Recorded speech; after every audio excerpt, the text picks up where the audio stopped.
Hello and welcome.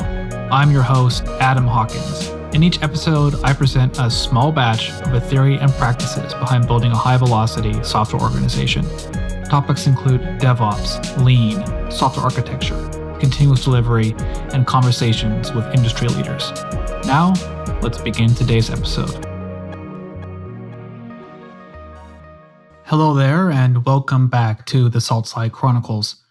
So far, I've outlined the entire story in episode 1 and given you a rundown of the technical challenges in episode 2. This episode discusses how the project started off small and then snowballed into something much bigger. No one at Saltside wanted a rewrite in the beginning. The initial strategy was to create a new API service and then do whatever was required to integrate that with the old system. Now imagine me waving my hands around when I say whatever. This is really a hand-wavy statement. But think of this as a big adapter between the new API and the old system. We design the new end, then figure out how to integrate the old system when the time came. We weren't certain that that strategy would work or how much effort it would take. This strategy did offer, though, a greenfield way to design API-centered from T0. It also did not require us to solve all of the problems.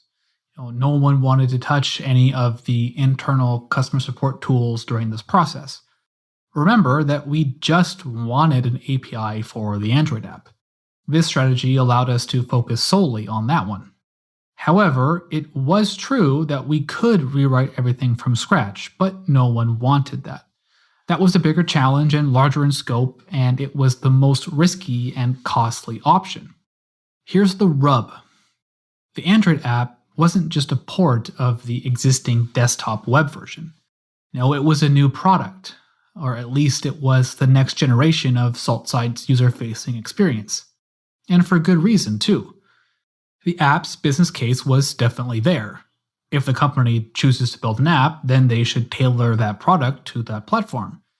No one really wants just a port of a website to an app. This subtle change in thinking has consequences. Product managers started to think about how to move the product in different directions. This created drift between the intended Android app and the existing web apps. Technically, this made creating our adapter solution more challenging. I mention this change in thinking because it comes up again later. Now, I don't recall the exact timeline here, but there was a point after the initial contract period expired with the app development team. We stalled here because we didn't have the staff on hand to complete an Android app and the contract approach wasn't working out for us. Just a sidebar here, it seemed that we expected that the contractors would do the work of designing the application UX for us, but that didn't really happen.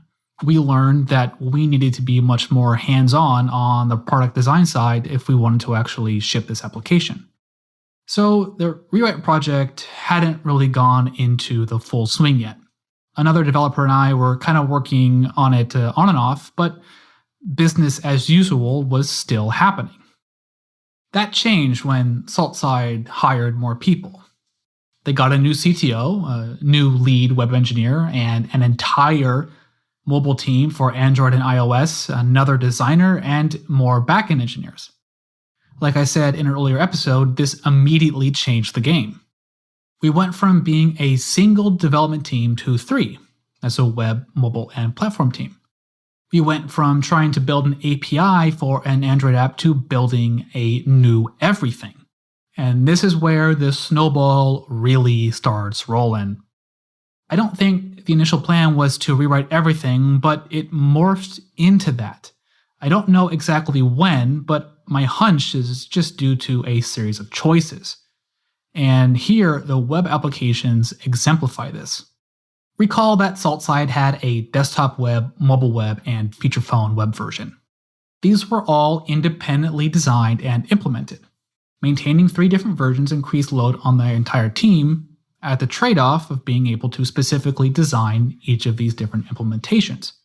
But product owners and designers needed to create 3 times the mockups, developers had to do 3 times the implementation, testers needed to do 3 times the testing, and the list goes on. And there was significant frustration about this that built up over time.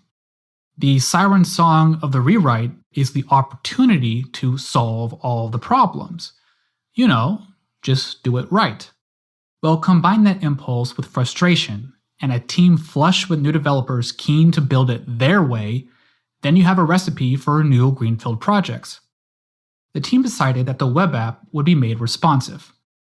And it's something that was initially deemed undesirable, but hey, times change. Okay, great, so no more maintenance of all different versions. Well, that sounds easy, right? Well, not exactly, because now you need to create a new responsive design language. That falls on the product and design team to create all that stuff so it can be used by the developers.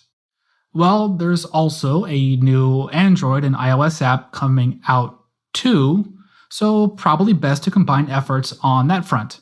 Just push the snowball down the hill a bit more. Well, that now means that this new design language must be consistent across all platforms. Users need a consistent experience across all the platforms. It's hard to argue that though, but at what cost? The cost comes in throwing some more energy into the long project negative feedback loop. So now the new web app depends on the entirely new design language. Oh right, the new web app will also use the same API, so that's another dependency.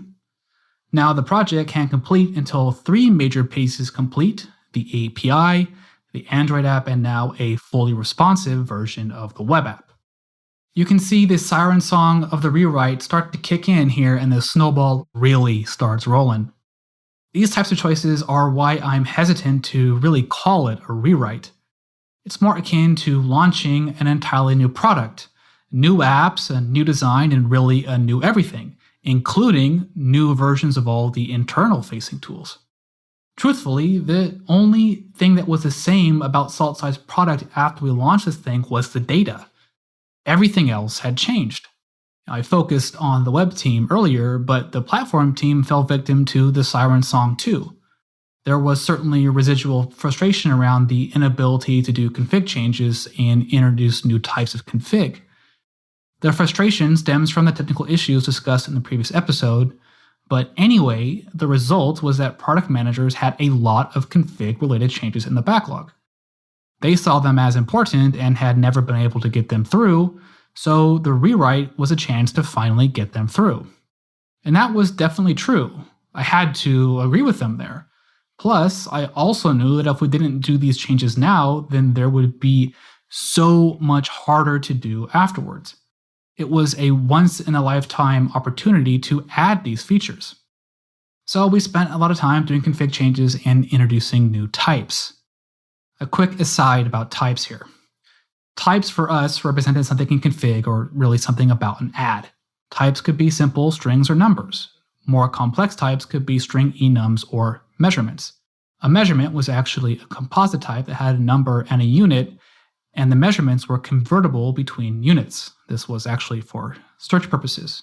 There was also a more abstract composite type, which was also the most complex because it could be composed of any of the other types. Introducing new types was a challenge because types had logic around them. The backend needed to process them, and the user-facing apps needed to know how to display them. So you couldn't just create a new type, you actually had to build it in across the entire system.